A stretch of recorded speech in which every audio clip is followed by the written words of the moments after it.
ये आपके सामने एनसीईआरटी का क्वेश्चन नंबर 14 है और ये काफ़ी इंपॉर्टेंट क्वेश्चन है। तो इसमें दिया हुआ क्या है, एक एक चीज को हम पढ़ लेते हैं। इसके अंदर sides A B and A C and median A D of a triangle A B C are respectively proportional to P Q P R and P M. तो एक बार इसको लिख लेते हैं, जो गिवन चीज है इसके अंदर। सॉल्यूशन स्टार्ट करते हैं। तो इसमें क्या क्या गिवन है, तो गिवन है आपका दिया हुआ है ए बी, तो उसके रेस्पेक्ट में क्या दिया हुआ है, पी क्यू इक्वल्स टू ए सी, तो उसके रेस्पेक्ट में है पी आर, और उसके बाद दिया हुआ है मीडियन ए डी, तो उसके रेस्पेक्ट में आपका मीडियन है पी एम। तो एक बार चीजों को हाईलाइट भी कर देते हैं। ए बी के अपोन में तो है पी क्यू, ये चीज आपकी, और इसके बाद ए सी के अपोन में दे रखा है हमारा पी आर, ये रहा, और हमारा ए डी के अपोन में दे रखा है, ए डी के अपोन में पी एम दे रखा है। तो ये चीज आपकी गिवन है और आपको ये प्रूव करना है कि ये जो दो ट्राइंगल हैं ये आपस में सिमिलर हैं। तो टू प्रूव जो है वो भी लिख लीजिए, टू प्रूव आपके triangle A B C is similar to triangle P Q R, ये आपको प्रूव करना है। ठीक है, तो इसमें आपको करना पड़ता है कुछ कंस्ट्रक्शन, तो वो कंस्ट्रक्शन आप ध्यान से देखना। कंस्ट्रक्शन में क्या है कि ये जो आपकी सी पॉइंट से आपने एक लाइन ड्रा करनी है जो कि ए बी के पैरेलल होगी, सी पॉइंट से ड्रा करनी है, और ए डी को आपने एक्सटेंड करना है, और फिर वो कहीं आपकी इस तरह से इंटरसेक्ट करेगी। तो देखिए आपने क्या करना है, कुछ इस तरह से यहां से एक हम ड्रा कर लेते हैं। तो ये हमने कुछ कंस्ट्रक्शन कर रखी है, तो इन पॉइंट को लेबल कर देते हैं, इसको बोल देते हैं ए डैश, और जैसे हमने क्या किया है, ये ए बी के पैरेलल बनाया है, ए डैश सी बनाया हुआ है, यहाँ पर दे देते हैं पी डैश, और यहाँ पर ये जो है यहाँ भी सेम कंस्ट्रक्शन करी है, पी क्यू के पैरेलल बनाया है हमने ये पी डैश आर। तो ये इसको हम डबल से दिखा देते हैं, डबल एरो से, ताकि आपको समझ में आ जाए कौन किसके पैरेलल है। और ये ए डी को एक्सटेंड करा है ताकि ये स्ट्रेट लाइन बनी रहे, और ऐसे पीएम को एक्सटेंड किया है ताकि ये एक स्ट्रेट लाइन बनी रहे। तो ये हमने कंस्ट्रक्शन की है, तो इसमें कंस्ट्रक्शन आप लिख लेते हैं। तो इसमें हमने क्या किया है, C A dash parallel to A B, और बिल्कुल उसी तरह से हमने क्या किया है, R P dash parallel to P Q, और साथ साथ फिर हमने कुछ इस तरह से किया है सच दैट कि आपका जो ए डी ए डैश है कॉमा, और पी एम और पी डैश जो है वो एक स्ट्रेट लाइन बने, स्ट्रेट लाइन बन जाए। कुछ इस तरह से कंस्ट्रक्शन की है हमने। ठीक है, अब आपने क्या करना है, इसमें आपने ट्राइंगल्स लेने हैं, दो ट्राइंगल लेने हैं। वो ट्राइंगल कौन कौन से लेने हैं वो आपको मैं दिखा देता हूँ हाईलाइट करके। पहले तो ये वाला ट्राइंगल लो, और एक ये ट्राइंगल ये ले लो, ये दो ट्राइंगल आप ले लीजिए। तो अब प्रूफ स्टार्ट करते हैं इसका। तो प्रूफ में इन triangle A B D and triangle C D A dash लिख दो आप। इसमें आप ये देख सकते हो, ये जो एंगल है इसको अगर मैं 1 बोलूं और इसको मैं अगर 2 बोलूं, ठीक है, ये दो ट्राइंगल ले रहे हैं, इसको हटा देते हैं हाईलाइट करने के लिए, तो हमने बताया था खाली। तो इसमें जो एंगल 1 है वो बराबर है एंगल 2 के। क्यों बराबर है, because vertically opposite angles are equal, इसलिए ये आपस में इक्वल है। ठीक है, अच्छा, साथ साथ इसमें एक चीज हम क्या देख रहे हैं कि आपका ये जो एंगल है, या फिर इनफैक्ट ये वाला एंगल लीजिए, ये वाला एंगल, इस एंगल को लिखते हैं ये 3, और ये आपका कर देते हैं हम यहाँ पर 4। ये आपके देखिए ये पैरेलल है, और आपका BC जो है ट्रांसवर्सल है। ठीक है, तो ये अल्टरनेट इंटीरियर एंगल हुए, तो अल्टरनेट इंटीरियर एंगल्स भी इक्वल होते हैं। तो एंगल 3 जो है आपका ABD का वो बराबर होगा एंगल 4 के। इसमें भी लिख सकते हो because alternate angles are equal, ऐसे। अच्छा, साथ साथ आप एक चीज में और भी देख सकते हो कि ये जो साइड है वो इसके बराबर है। क्यों, क्योंकि D जो है वो मिड पॉइंट है। क्यों? क्योंकि AD क्या है? मीडियन है। अब AD मीडियन है तो जो D पॉइंट है वो इसको आधा आधा बांटेगा, तो जो BD है वो बराबर आपका DC के हो गया।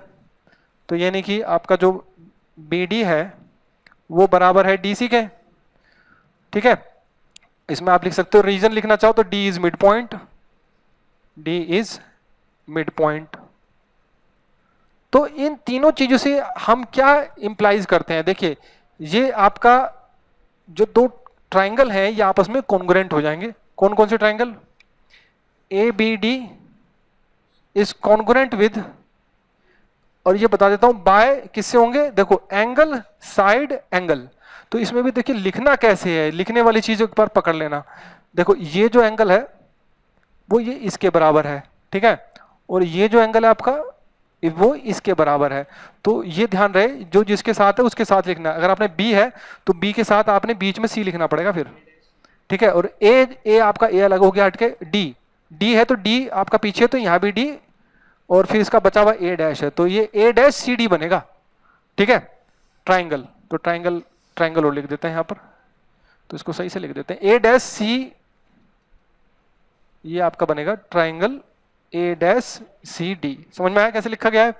और ये किससे बना है? Bye angle side angle congruency rule, उससे बना है ये, ठीक है। अच्छा, इसके साथ साथ आपको कुछ चीजें और भी मिल जाती हैं, वो आगे चल के हमारे काम आएंगी, तो चलो आगे बताएंगे हम। अब सिमिलरली आपके ये जो तो ट्राइंगल है ना, ये भी आपस में कॉन्ग्रुएंट हो जाएंगे, तो इनको भी हम लिख देते हैं।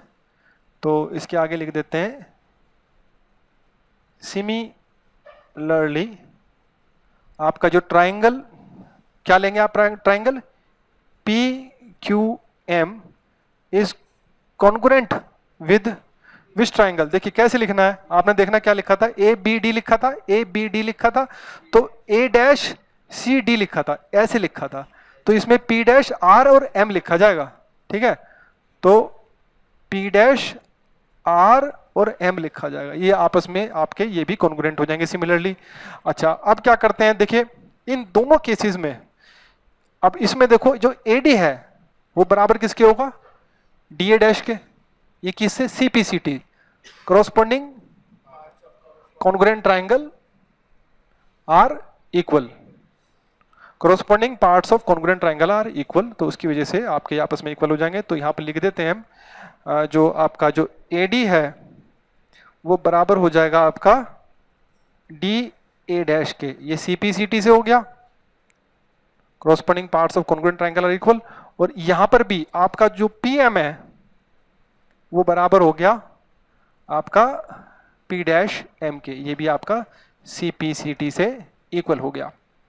अब आपने क्या करना है, आपको दो ट्राइंगल लेने हैं, कौन कौन से, एक बार हाईलाइट कर देता हूं, ये पूरा बड़ा ट्राइंगल और ये पूरा बड़ा ट्राइंगल, ये दोनों ट्राइंगल लेने हैं। Now triangle ACA dash, ACA dash and triangle PRP dash, PRP dash. अब इसमें आप देखिए तो अच्छा, इसमें साथ साथ हमें एक चीज और दिखाई दे रही है, वो क्या, हमें इसका यूज करना पड़ेगा, तो लिख लेते हैं उसको भी, कि ये जो आपका AB जो है वो A डैश C के बराबर भी होगा, है ना। तो ये भी आप साथ साथ लिख लीजिए, यहां पर लिख देता हूं मैं, ये जो आपका AB है वो बराबर होगा A डैश C के, ठीक है, ये भी CPCT से बराबर हुआ। और इस केस में जो आपका PQ है वो बराबर होगा P डैश R के, P डैश R के, दैट मीन्स ये जो आपका PQ है ये इसके बराबर होगा। तो इससे अब इस ट्राइंगल में देखिए आपका जो रेशो थी आपकी AB अपॉन PQ, ठीक है, तो एक बार लिख देते हैं हम, हमारे पास क्या क्या था, AB जो गिवन था हमारा AB upon PQ is equals to था हमारा AD अपॉन PM, और इक्वल्स टू था हमारा आपका AC अपॉन PR, ये था। अब इसमें अगर हम इसको डबल कर दें, ऊपर नीचे 2 की मल्टीप्लाई कर दें, और नेक्स्ट स्टेप में हम क्या करते हैं, AB की जगह लिख दें A डैश C, और PQ की जगह लिख दें हम P डैश R, और double of AD, double of AD देखो एडी बराबर आपका डी ए डैश है, तो उसका डबल अगर हम कर देते हैं तो ए डैश के बराबर भी लिखा जा सकता है। तो इसको हम ए डैश लिख देते हैं, और इसको जो पीएम है, पीएम का डबल आपका पीपी डैश भी लिखा जा सकता है, पीपी डैश लिख देते हैं, और एसी इसको नहीं छेड़ते। तो ये जो रेशो आपके सामने आई है, इस पे आपको कुछ चीज नजर आती है। क्या नजर आती है? देखो आपका this upon this is equals to this upon this is equals to, मतलब ये जो चीज है और ये चीज एक बार आप ध्यान से देख लो, ये चीज है और आपका ये जो ब्लू वाला दिस अपॉन दिस, तो यानी कि by side side side similarity rule, similarity criteria, उसकी हेल्प से आप ये दोनों ट्रायंगल आप सिमिलर बता सकते हो। तो by S S S similarity criteria, आपका जो ट्रायंगल है A C A dash is similar to triangle किससे होगा? बिल्कुल देखिए, देख लेना, ए सी ए डैश है तो पी आर पी डैश ही लेना पड़ेगा, पी आर पी डैश। ठीक है, अब इससे क्या फायदा हुआ हमारा? अब देखो, तो जब ये सिमिलर हो गए हैं तो इससे हमारे पास कुछ चीज मिलके आती है। वो क्या मिलके आती है कि ये जो एंगल है आपका, ये वाला और ये वाला जो एंगल है वो आपस में इक्वल हुआ। चलिए इसको लेबल कर देते हैं, इसको बोल देते हैं हम स्मॉल ए और इसको बोल देते हैं हम स्मॉल पी। ठीक है, फिगर में तो जो एंगल ए है वो एंगल पी के बराबर हो गया।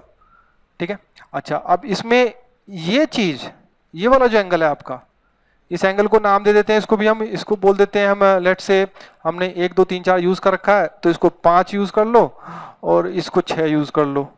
ठीक है, और इसको आप यूज कर लो 7 और इसको यूज कर लो 8। ठीक है, अब देखो 6 और 8 आपस में इक्वल है क्योंकि दोनों ट्रायंगल आपके सिमिलर है। आपका जो 6 वो 8 के बराबर है, तो दिस इंप्लाइज आपका जो 6 है वो 5 के बराबर है। क्यों? क्योंकि आपने ये दोनों ट्रायंगल पहले से ही कॉन्करेंट प्रूव कर रखे हैं और बाय सीपीसीटी आप कह सकते हैं। तो आप 6 की जगह तो लिख दीजिए 5 और 8 की जगह लिख दीजिए 7। सिमिलरली 8 की जगह लिख दीजिए 7, और ये क्यों लिखा हमने? इसके आगे लिख देते हैं रीजन भी इसका, because angle 6 is equals to angle 5, comma angle 8 is equals to angle 7। ये कैसे हुआ था? बाय सीपीसीटी, ये सीपीसीटी से हुआ था। ठीक है, अच्छा अब बचा हुआ पोर्शन हम यहाँ कर लेते हैं, इधर बचा हुआ पोर्शन क्योंकि थोड़ा सा ही रह गया है, बस हमारे पास अब ज्यादा नहीं है। तो इसमें देखिए जो एंगल ए प्लस एंगल 5, मतलब इन दोनों को अगर हम जोड़ दें, किन दोनों को, किन दोनों को जोड़ने की बात कर रहा हूं मैं? बात कर रहा हूं इसकी और इसकी। तो इनका नाम भी दे देते हैं, चलो इसको अगर बोल देते हैं इक्वेशन 1, इसको बोल देते हैं इक्वेशन 2। तो इक्वेशन 1 प्लस इक्वेशन 2 कर दो तो आपका एंगल ए प्लस एंगल 5 हो जाएगा, और इस तरफ बन जाएगा आपका एंगल पी प्लस एंगल 7। जो एंगल ए प्लस एंगल 5 है, जो कंप्लीट एंगल ए बन जाता है, वो देखो ये पूरा एंगल बन जाता है, और ये पूरा का पूरा एंगल पी बन जाता है। ठीक है, अच्छा इसका आप नाम दे दो 3। तो जो आपका गिवन स्टेटमेंट था, गिवन स्टेटमेंट में आप एक चीज देख सकते हो कि ये चीज आपकी गिवन थी, A B upon P Q is equal to A D upon P M था, ये दे रखा था आपका। तो इसके बाद आप लिख सकते हो यहां पर आल्सो आपका जो A B upon P Q is equals to है आपका A C upon P R. तो देयरफॉर आपका एक रूल लग रहा है यहां पर, कौन सा रूल लगेगा? आप देखिए ये एंगल बीच में आ गया ना, साइड एंगल साइड हो गया, ये side angle side, similarity criteria. Therefore by SAS आपका triangle ABC is similar to triangle PQR, hence proved. ठीक है।